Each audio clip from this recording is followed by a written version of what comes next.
Halo sahabat tonton, siapa nih yang penasaran dengan kelanjutan cerita dari drama Perfect Family? Yuk kita mulai jalur cerita kelanjutan episode 7 dan 8 ya. Setelah penangkapan Jin Hyuk, Sun Hee langsung terpukul. Sun Hee menolak untuk mempercayai kalau ayahnya adalah pembunuh Suyeon. Sedangkan di tempat lain, Hyun Woo mendatangi gang tempat kemarin Sun Hee bersembunyi setelah kabur dari rumah. Sebelumnya, Hyun Woo meninggalkan pesan suara untuk Suyeon. Hyun Woo meminta Suyeon agar menemuinya di tempat itu.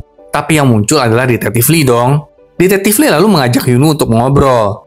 Hyun Woo bertanya, kenapa Detektif Lee datang untuk menemuinya? Detektif Lee kemudian menjawab, itu karena Hyun Woo meninggalkan pesan suara di ponsel Suyeon. Berarti ponsel Suyeon ada di kepolisian nih sahabat nonton. Detektif Lee kemudian tanya balik, pesan suara yang kamu kirimkan untuk Suyeon apa artinya? Hyun Woo mengklaim, kalau dirinya melihat Suyeon di gang tadi itu. Pada malam Sun Hee didorong sampai ketabrak mobil. Tapi Detektif Lee menegaskan, kalau sepertinya Hyun Woo salah lihat orang. Setelah itu, Hyun Woo yang kebingungan dengan ini semua kembali ke gang tersebut. Tapi tiba-tiba seseorang dengan jas kerudung hitam menghampiri Hyun Woo dan kemudian menusuknya. Untung aja Detektif Lee masih ada di sekitaran tempat itu dan segera menolong Hyun Woo. Sedangkan di kantor polisi, Detektif Shin mencoba untuk menanya Jin Hyuk tentang Suyeon dan menyuruh Jin Hyuk untuk mengaku. Tapi Jin Hyuk berkata, apakah Detektif Lee punya buktinya kalau Jin Hyuk lah yang membunuh Suyeon? Mendengar hal itu, tak bisa berkata apa-apalah Detektif Lee kan jadinya. Jin Hyuk juga menambahkan, darah yang Detektif Lee temukan di mobil Jin Hyuk itu adalah bukti yang ilegal karena Detektif Lee memalsukan kecelakaan. Tanpa bukti yang jelas, Detektif Lee langsung menangkap dan membogor Jin Hyuk. Jin Hyuk mengancam balik Detektif Lee. Sementara itu, seseorang memecahkan kaca di rumah Sun Hee dong. Asli serem banget dah ini. Sun Hee langsung kabur. Namun Sun Hee terjatuh karena tidak sengaja menginjak pecahan kaca. Nah, saat itulah Sun Hee melihat seseorang memakai kerudung hitam mendekatinya dengan pisau. Melihat itu, Sun Hee langsung melarikan diri. Kembali ke kantor polisi. Detektif Shin mendapatkan telepon dari Detektif Lee. Detektif Lee mengabarkan kalau Hyun Woo baru saja ditusuk orang. Dan orang yang melakukannya adalah Suyeon. Yang menandakan kalau Suyeon mungkin masih hidup. Pada saat yang sama, Unju datang ke kantor polisi untuk memberikan kesaksiannya mengenai alibi suaminya. Kemudian kita kembali ke rumah. Sun Hee yang kakinya terluka terjatuh lagi di halaman rumahnya. Saat Sun Hee hendak melarikan diri lagi, Suyeon memanggilnya, yang menghentikan Sun Hee. Dan akhirnya, Sun Hee dan Suyeon pun bertemu kembali. Suyeon kemudian mengakui kalau dirinya menusuk Hyun Woo tadi. Dan kali ini, Suyeon mengambil sekop lalu memukul Sun Hee dengan sekop. Suyeon lalu menyekap Sun Hee di kamarnya. Sembari Suyeon menyiapkan bahan-bahan untuk membakar kamar itu dong. Waduh, gendeng banget dah ini orang loh. Suyeon dengan marah bertanya, kenapa Sun Hee berusaha untuk membunuh Suyeon? Tapi Sun Hee bingung, kapan dirinya berusaha untuk membunuh Suyeon kan? Mendengar jawaban Sun Hee, Suyeon langsung menampar Sun Hee dan mengatakan kalau Sun Hee hanya pura-pura nggak tahu aja. Sedangkan di kantor polisi, Jin Hyuk akhirnya dibebaskan. Jin Hyuk mendapatkan info mengenai Hyun Woo yang telah ditusuk oleh Suyeon. Mendengar info itu, ayah dan ibu Sun Hee langsung bergegas untuk ke rumah sakit tempat Hyun Woo dirawat. Aduh, kenapa mereka nggak langsung pulang ke rumah aja ya? Kembali ke rumah, Sun Hee mencoba untuk menenangkan Suyeon dan mengajaknya untuk bicara dengan kepala dingin. Sun Hee juga berkata, kalau menurut cerita Unju, Gung Ho tuh masih hidup saat Unju memeriksa ke rumah Gung Ho. Mendengar itu, Suyeon tambah murka dan berkata, kalau gitu berarti emak lu yang membakar rumah Gung Ho untuk menghilangkan bukti. Suyeon langsung mendorong Sun Hee dan mengatakan, udah, lu nggak usah pura-pura lagi deh Sun Hee. Lu kan yang suruh orang tua lu buat ngebunuh gua kan? Suyeon juga mengeluarkan gantungan angsa itu dan berkata, gua temuin gantungan angsa ini beberapa saat yang lalu di kamar lu.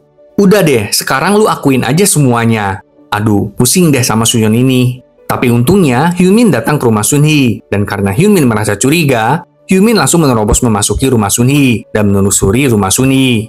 Hyun Min akhirnya menemukan Suyeon yang sedang mengancam Sun Hee. Di rumah sakit, Jin Hyuk bertemu dengan Detektif Shin. Detektif Shin kemudian meminta maaf kepada Jin Hyuk karena tuduhannya. Pada saat itu, Unju memberitahu Jin Hyuk kalau Sun Hee tidak menjawab telepon dari Unju. Mendengar itu, Detektif Shin langsung berfirasat kalau sepertinya Sun Hee dalam bahaya.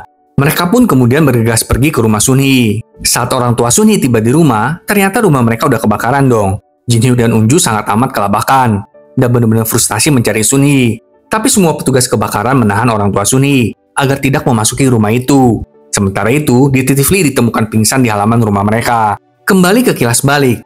Saat Hyun Min memasuki rumah Sun Hee, Suyeon langsung mengancam Hyun Min dan melarangnya untuk mendekat. Kalau enggak, Suyeon akan menusuk Sun Hee. Saat itu, Hyun Min mengeluarkan rokoknya dan sengaja merokok di depan kamar Sun Hee. Suyeon menyuruh Hyun Min untuk mematikan rokok itu. Tapi Hyun Min malahan melemparkan rokok itu ke dalam kamar Sun Hee, yang menyebabkan api menjalar kemana-mana. Melihat api yang menyambar begitu hebat, Suyeon membuka ikatan Sun Hee loh. dan mengajak Sunhee untuk keluar bersamanya. Saat mereka berhasil keluar dari rumah, Hyunmin menghampiri mereka dan mengambil pisau Suyeon. Hyunmin mengarahkan pisau itu kepada Suyeon dan menyuruh Suyeon untuk kembali masuk ke rumah Sunhee yang terbakar. Seolah-olah Hyunmin ingin membuat Suyeon sebagai tersangka yang membakar rumah untuk membunuh saksi dan teman setelah membunuh Kyungho. Melihat itu, Sunhee langsung menahan Hyunmin dan menyuruh Suyeon untuk lari. Tapi Hyunmin malah melempar Sunhee ke tembok yang mengakibatkan Sunhee jatuh pingsan. Saat sedang memaksa Suyeon untuk kembali ke dalam rumah, Detektif Lee menodongkan pistol ke arah Hyunmin untuk menghentikannya. Hyunmin pun melepaskan pisau yang dipegangnya. Hyunmin lalu menyuruh agar Detektif Lee menolong Sunhee yang telah pingsan. Ketika Detektif Lee hendak menolong Sunhee, Hyunmin langsung mengambil pisaunya kembali dan menusuk Detektif Lee sampai pingsan. Kemudian dia mengambil pistol milik Detektif Lee. Hyunmin langsung menyuruh Suyeon untuk mengambil pisau yang tadi dipakai Hyunmin untuk menusuk Detektif Lee. Saat Suyeon mengambil pisau itu, Hyunmin berkata, "Suyeon, kamu yang menusuk Detektif Lee, dan Detektif Lee menembakmu demi pembelaan diri." Hyunmin pun kemudian menembak Suyeon. Luar biasa dah ini. Hyunmin ini kenapa kok ngebelain Sunhee sampai segininya ya? Kita pun melihat Sunhee yang selamat dari kebakaran. Dia masih pingsan dan sekarang ada di mobil bersama dengan Hyunmin. Kali ini kita diperlihatkan perjalanan hidup Suyeon kecil. Suyeon bersama dengan anak-anak yang lain dijual ke perdagangan orang yang akan membawa mereka ke Filipina dengan kapal keesokan harinya. Tapi keesokan harinya, saat semua anak dimuat ke truk untuk dikirim, Suyeon kabur dari sana, dan seorang pria yang mengejarnya pun akhirnya meninggal karena jatuh dari gedung terbelengkalai. Kembali ke masa sekarang, setelah api dipadamkan di rumah Sunhee, para petugas tidak menemukan mayat siapapun loh. Dan mengenai Suyeon, polisi menegaskan untuk memasukkan Suyeon ke daftar buron. Lah, berarti Hyunmin gak jadi membunuh Suyeon apa gimana dah ya? Jin Hyuk lalu menerima panggilan telepon dari Hyunmin. Hyunmin dengan tanpa bersalah berkata kalau dirinya telah membantu Jin Hyuk untuk menyelamatkan Sunhee dan meminta uang tebusan sebagai ganti Sunhee. Hyunmin berkata kalau dia akan pergi dari Korea. Hyunmin juga meminta agar Jin Hyuk datang sendirian saat memberikan uangnya. Di akhir percakapan mereka, Hyunmin menegaskan, "Jin Hyuk, lebih baik kamu cepetan deh, sebelum Sunhee tahu kebenarannya." Loh, ini kan yang sebenarnya kita mau tahu. Iya nggak, sahabat tonton? Sunhee akhirnya siuman nih. Dia tentu bingung melihat dirinya berada di sebuah tempat terbengkalai. Dan ada seorang pria yang menjaganya. Sepertinya pria ini adalah rekan dari Hyunmin. Sunhee berniat untuk pergi dari sana. Tapi Sunhee bertemu dengan Hyunmin. Hyunmin membelikan Sunhee sepasang sepatu. Dan berkata kalau Jin Hyuk akan segera menjemput Sunhee. Ketika Sunhee menanyakan tentang Suyeon, Hyunmin tidak menjawab apapun. Adegan pun beralih ke pemakaman. Ternyata Detektif Lee meninggal dong, sahabat tonton. Astaga. Detektif Shin tentu merasa sangat bersalah. Karena Detektif Shin yang menyuruh Detektif Lee untuk ke rumah Sunhee duluan. Tapi ini kan sebenarnya yang salah ya Hyunmin. Kembali ke Sunhee. Sunhee terus bertanya tentang keberadaan Suyeon. Tapi Hyunmin malahan menyuruh Sunhee untuk membantu Hyunmin. Kalau Sunhee mau Suyeon selamat. Hyunmin kembali ngeklaim kalau kedua orang tua Sunhee hidup dengan memakai topeng. Hyunmin berjanji akan memberitahu siapa yang membakar rumah Kyungho dan yang membunuh Kyungho dan yang berniat untuk membunuh Suyeon. Tapi sebelum itu, Hyunmin mengatakan kalau dirinya adalah ayah kandung Sunhee. Nah kan bener deh ya. Sunhee juga ternyata nggak kaget mendengar pernyataan Hyunmin.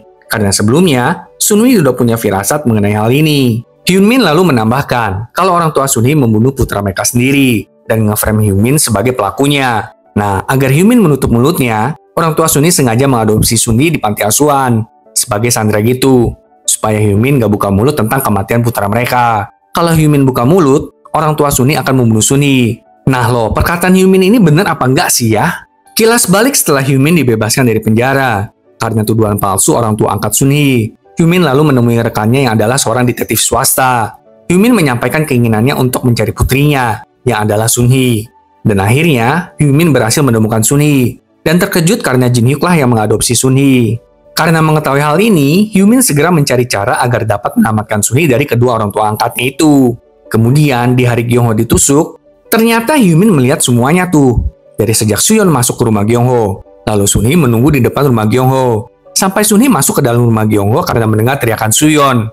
Karena bingung, Hyunmin terus menunggu di depan rumah Kyungho. Dan ketika malam tiba, Suyeon keluar dari rumah Kyungho dengan berlari, diikuti Sunhee dengan berlumuran darah. Melihat itu, Hyunmin terus berjaga di depan rumah Sunhee. Dan gak berapa lama, Unju keluar dari rumah Sunhee menuju ke rumah Kyungho. Hyunmin lalu pergi mengikuti Unju. Saat Hyunmin ingin masuk ke rumah Kyungho, orang tua Kyungho pulang. Jadi Hyunmin ngumpet lagi. Setelah itu Hyunmin melihat Unju keluar dari rumah Kyungho dan kembali ke rumahnya. Tapi sekitar pukul 12 tengah malam, Unju kembali ke rumah Kyungho. dan kemudian dengan tergesa-gesa pergi dari sana. Saat Hyumin memeriksa rumah Kyung-ho sudah terbakar dong. Keesokan harinya, Hyumin mendatangi rumah Sun-hee untuk menceritakan apa yang Hyumin lihat kemarin malam kepada orang tua Sun-hee. Tapi orang tua Sun-hee berkata, kalau mereka melakukan itu semua demi Sun-hee. Orang tua Sun-hee juga menyuruh Hyumin untuk menghabisi Suyeon, karena Suyeon adalah satu-satunya saksi dari kasus Kyung-ho. Kalau Hyumin tidak melakukan perintah mereka, maka orang tua angkat Sun-hee akan mencelakakan Sun-hee. Waduh, apa dah ini? Kita kemudian melihat sebuah mobil hitam yang sepertinya mirip dengan mobil Jin-hyuk. Mobil hitam ini mendekati Suyeon, dan Suyeon pun masuk ke dalam mobil itu.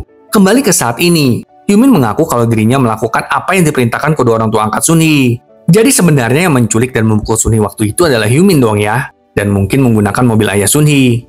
Sementara itu, kedua orang tua Sun-hee mendatangi detektif Shin dan mengatakan kalau bukan Suyeon yang membunuh detektif Lee, tapi Hyumin lah pelakunya. Jin-hyuk juga mengatakan kalau Hyumin adalah orang yang membunuh putra kandung mereka. Hyumin dipenjara 12 tahun karena hal itu. Dan setelah keluar dari penjara, Hyumin malahan memeras Jin-hyuk dan Unju. Jin-hyuk bilang kalau kami nggak memenuhi permintaan Hyumin, Hyumin akan membunuh Sun-hee. Ayo, percaya cerita siapa nih sahabat nonton? Semoga minggu depan kita mendapat pencerahan ya mengenai siapa yang bohong nih. Jangan lupa saksikan kelanjutannya ya sahabat nonton. Sampai jumpa.